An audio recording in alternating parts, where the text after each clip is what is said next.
이집트를 탈출하고 드디어 약속의 땅이라는 이 가나안 입성을 앞두고 12명의 정탐꾼을 미리 그곳에 파견을 했습니다. 이들은 그곳에서 이제 40일 동안 정탐을 하게 됩니다. 가나안 땅 구석구석을 잘 살피고 마지막으로 헤브론을 이제 정찰을 하죠. 그곳은 그들의 선조인 아브람, 이삭, 야곱이 묻힌 이 막벨라 굴이 있는 장소였습니다. 이들은 하나님의 약속을 믿고 산 조상들이었죠. 창세기 또 23장에 보면은 이제 하나님의 약속을 믿기 때문에 그 땅을 원주민에게서 값을 주고 샀습니다. 그러니까 그만큼 깊은 의미가 있던 지역이었다라는 겁니다. 그런데 그 순간 그들은 이 헤브론을 마지막으로 점검을 하고 나서도 하나님의 약속이 아니라 아낙 자손을 비롯한 거기에 거주하고 있던 이 가나안 족속들에게만 모든 시선이 다 이제 빼앗기고 맙니다. 그들의 큰 덩치에 먼저 이제 압도를 당하더니 이후 보이는 모든 정탐한 것들은 부정적인 것으로 둔갑을 하게 돼요. 하나님의 약속도 그들이 불과 몇 년 전에 노예에서 해방이 되어서 그 홍해의 기적이라는 그 위대한 탈출을 했던 그 놀라운 광경의 기억도 그 앞에서는 다 소용이 없게 된 거예요. 하나님을 온전히 믿지를 못하면은 결국 눈에 보이는 몇 가지 장애물 하나도요, 그것이 너무나도 크게 보이게 만들어서 온통 그 시선이 강탈당하게 됩니다. 성도는 하나님의 약속을 의심을 하지 말고 그 장애물을 뛰어넘을 수 있어야 됩니다. 그러기 위해서는 그 장애물이 아니라 그 시선이 하나님의 약속을 향해서 있어야 되는 것이죠. 말씀의 질문입니다. 현재 나와 가족의 그 구원의 약속을 가로막고 있는 장애물은 무엇입니까? 나와 우리 식구들의 시선은 지금 어딜 향하고 있습니까? 40일 동안 정탐을 다 마치고 이제 복귀한 자들은 모세에게 그 땅에서 그들이 보았던 것을 이제 쭉 보고를 합니다. 27절에 모세에게 말하여 이르되 당신이 우리를 보낸 땅에 간즉 과연 그 땅에 젖과 꿀이 흐르는데 이것은 그 땅의 과일이니이다. 그러나 그 땅 거주민은 강하고 성읍은 견고하고 심이 클 뿐 아니라 거기서 아낙 자손을 보았으며, 땅을 봤는데 정말 그 땅은 말한 대로 젖과 꿀이 흐르는 그런 땅이었다고 합니다. 그래서 그 땅에서 과일을 갖고 왔어요. 얼마나 맛나 보이는 과일인지 몰라요. 하지만 그것과 별개로 그곳의 거주민이 강하고 성읍이 크다라는 그 이유로 우리는 결코 그 땅에 들어갈 수 없다라고 합니다. 이에 대해서요, 이들은 악평을 했다고까지 해요. 32절에 이스라엘 자손 앞에서 그 정탐한 땅을 악평하여 이르되 우리가 두루다니며 정탐한 땅은 그 거주민을 삼키는 땅이요 거기서 본 모든 백성은 신장이 장대한 자들이며 거기서 네피림 후손인 아낙 자손의 거인들을 보았으니 우리는 스스로 보기에도 메뚜기 같으니 그들이 보기에도 그와 같았을 것이니라. 이스라엘 회중들에게 이 정탐꾼들이 그 정탐한 땅에 안 좋은 것만을 나열을 하면서 부정적인 것을 쭉 나열을 하면서 악평을 해댄 것입니다. 우리는 거기 가서 살 수 있는 것이 아니라 우리는 거기에 가면 죽는다라고 한 것이죠. 그러니까 그것은 우리에게 삶을 주는 땅이 아니라 죽음을 주는 땅이라고 얘기를 한 거예요. 본인들을 스스로를 메뚜기라고 하는데 메뚜기가 거기 가면은 죽지 어떻게 살겠습니까? 본인들을 스스로 메뚜기라고 부르니 아니 메뚜기가 할 수 있는 일이 무엇이 있겠습니까?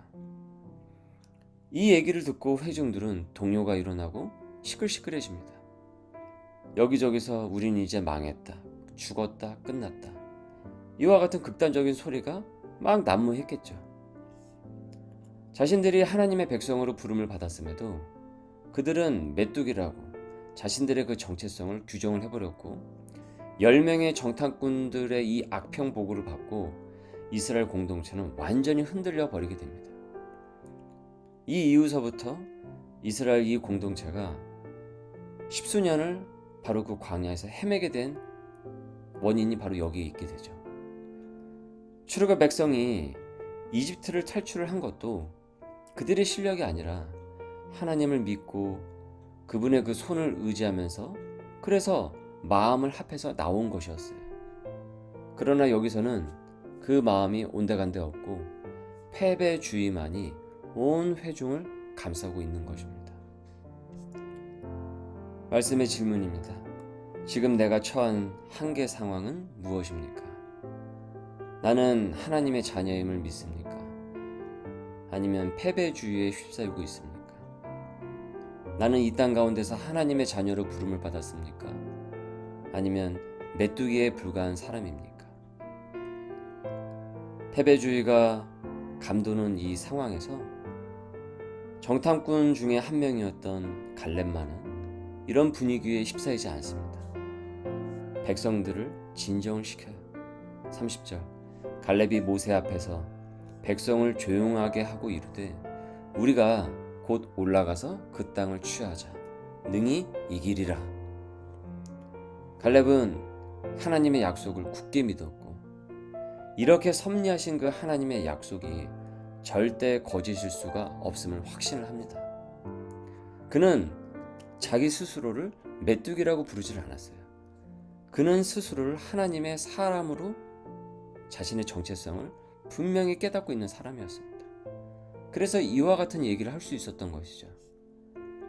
갈렙 빼놓고 주변 모두가 믿음 없이 흔들리고 있을 때 갈렙은 분명히 우리가 저곳에 가야 하며 그 땅을 취할 수 있고 그리고 우리는 반드시 이길 수 있다고 한다며 독려를 합니다. 주변에 악평이 난무를 할 때도 하나님의 약속을 믿는 사람의 이 모범이 이 갈렙을 통해서 보여주고 있죠.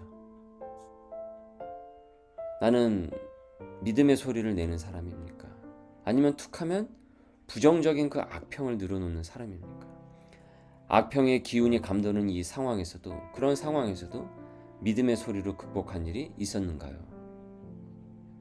소명으로 부름을 받은 자들은 여러분 메뚜기가 될 수가 없습니다. 젖과 꿀이 흐르는 가나안 땅으로 부름을 받은 이스라엘은 더 이상 노예가 아니었어요. 사단은 언제고 어디서고 약한 나의 그 부분을 툭하니 건드려서 내가 평소에 겁을 먹고 있던 그 부분, 나의 그 약점을 툭하니 건드려서 이 마음을 헤집어 놓습니다. 끝났다, 이젠 다 틀렸다, 죽었다, 이런 극단적인 말을 내뱉어서 그 영을 죽이려고 자꾸 시험을 합니다. 그러나 우리 주님이 십자가에서 죽으심으로 말미암아 죄와 사망에서 나를 건져 주셨기 때문에 이를 믿는 나는 약속의 자녀입니다. 이것은 변할 수가 없어요. 왜 그렇습니까? 하나님의 약속은 틀림이 없기 때문이죠.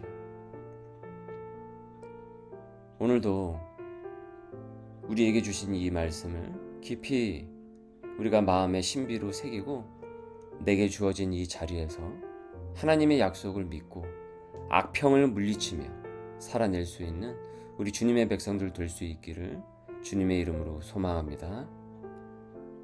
구원의 약속을 받았음에도 정탐꾼들처럼 눈앞에 한두 가지 장애물만을 보고 극단적인 악평을 늘어놓으며 절망했던 저를 불쌍히 여겨 주시옵소서.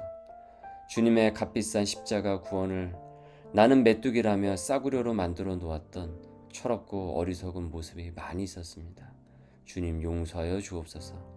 나의 한계 상황을 온전히 주님께 맡기고 기도하며 공동체와 그 답을 합심으로 풀어가며 담대하게 나아갈 수 있는 백성 되게 하여 주옵소서.